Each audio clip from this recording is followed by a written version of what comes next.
கவிதை எழுதும் போட்டியில் மாநில அளவில் முதலிடம் பிடித்து சேலம் அரசு பள்ளி மாணவி அசத்தல்.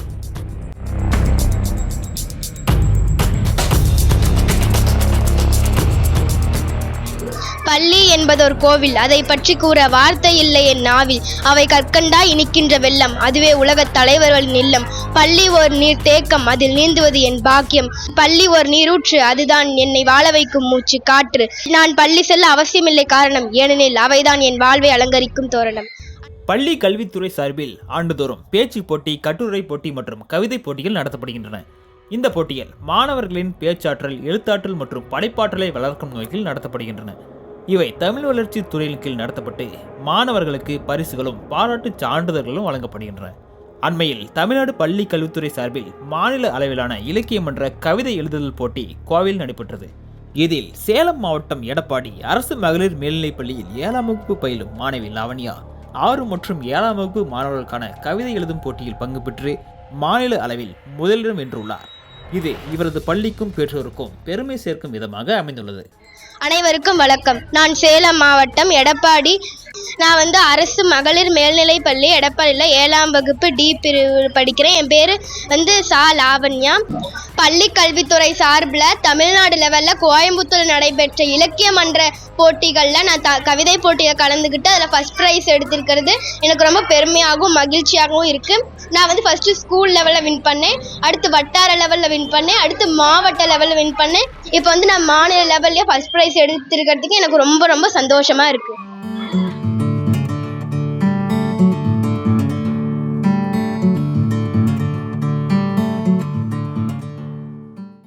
நிறைய பேர் அவங்களுக்குன்னு ஒவ்வொரு விருப்பமான செயல்பாடுகளை டைம் ஸ்பெண்ட் பண்ணுவாங்க. ஒவ்வொருத்தர் சினிமா பார்க்கறது, ஒவ்வொருத்தர் பாட்டு கேட்கறது, ஸ்போர்ட்ஸில் டைம் ஸ்பெண்ட் பண்ணுறதுன்னு நிறைய பல விஷயங்களுக்குள்ள அவங்களுக்கு விருப்பமான செயல்பாடுகளை டைம் ஸ்பெண்ட் பண்ணுவாங்க. நான் எப்படி டைம் ஸ்பெண்ட் பண்ணுவேன்னா, எனக்கு கிடைக்கிற ஒவ்வொரு ஃப்ரீ டைம்ஸும் ஒவ்வொரு வினாடியும் நான் செலவழிக்காமல் நான் கவிதை எழுதல என்னோட முழு ஆர்வத்தையும் காட்டுவேன்.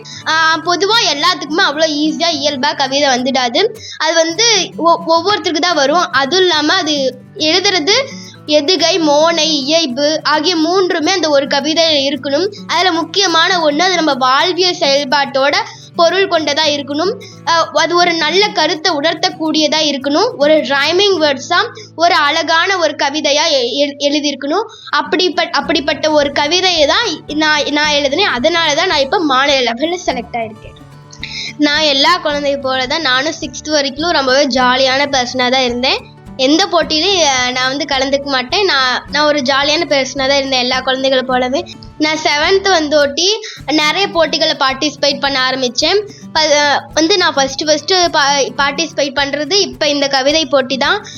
மிஸ்ஸுங்க என்னை கவிதையெல்லாம் எழுதி காட்ட சொன்னாங்க. நான் முதல்ல எழுதின கவிதை என்னென்னா, அதை நான் எங்கள் அம்மாவை பற்றி தான் எழுதினேன்.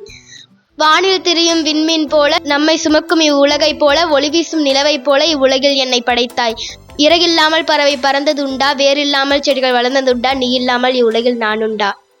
இப்படிதான் நான் ஃபஸ்ட்டு எங்கள் அம்மாவை ஃபஸ்ட்டு என்னோட கவிதை பற்றின முதல் அடியை எடுத்து வச்சேன். இந்த கவிதை நான் எழுதுனதுனால எல்லா டீச்சர் சார்ஸும் என்னை பாராட்டினாங்க. அதிலிருந்து தான் நான் நிறைய கவிதைகளை எழுத தொடங்கி இப்போ மாநில லெவலில் ஃபஸ்ட் எடுத்திருக்கேன். பாரதிய கவிதைகள்னால் ரொம்ப பிடிக்கும். நான் அவரோட கவிதைகளை ரொம்ப விருப்பப்பட்டு படிப்பேன். அவரோட கவிதைகளான செந்தமிழ் நாடு எனும் போதினிலே, அச்சமில்லை அச்சமில்லை, இந்த பாடல் வரிகள்லாம் எனக்கு தமிழ் மேலே பற்று உண்டாக்கினதோடு எனக்குள்ள இருக்கிற கவிதைகளை தூண்டுனுச்சு. நான் என்னோட கவிதை திறமையை வெளிப்படுத்துறதுக்கு இந்த கவிதைகள்லாம் ரொம்ப முக்கியம். நான் பாரதியார் கண்ட புதுமை பெண்ணாக இருக்கணும் அப்படிங்கிறது என்னோட லட்சியமாக இருக்குது. இப்போ நான் இந்த கவிதை போட்டியில் கோயம்புத்தூரில் எழுதும்போது நான் இதை ஒரு காம்படிஷனாக ஃபீல் பண்ணல. எப்படியும் நான் வின் பண்ணிடுவேன் அப்படின்னு என்னோட ஸ்கில்லை தான் நான் முழுமையாக என் மேலே எனக்கு நம்பிக்கை வச்சேன்.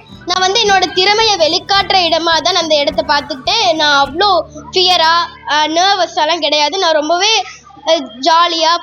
ஜாலியாக போனேன். நர்வஸ் இல்லாமல் எழுதிட்டேன்.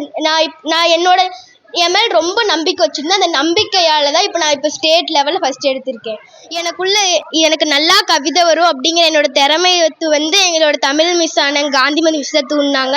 அவனுக்கு ரொம்ப தேங்க்ஸ். மாநில லெவலில் முதலிடம் பெற்றதுக்கு எனக்கு ரொம்ப சந்தோஷமாக இருக்குது. இதை நான் எங்கள் அப்பா அம்மா மேலே நான் முழுமையாக அவங்களுக்கு நன்றி சொல்கிறேன்.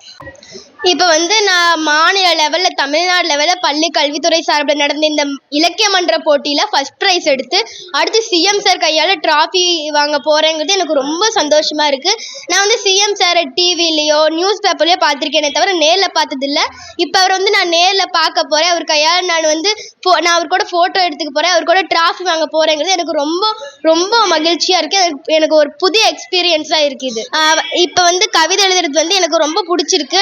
எனக்கு நேச்சுரலாகவே கவிதை நல்லா வருது. இப்போ வந்து நான் வருஷம் இது மாதிரி கவிதை போட்டியில் கலந்துக்கிட்டு நிறைய ப்ரைஸ் அது மாதிரி அச்சீவ் பண்ணலான் இருக்கேன்.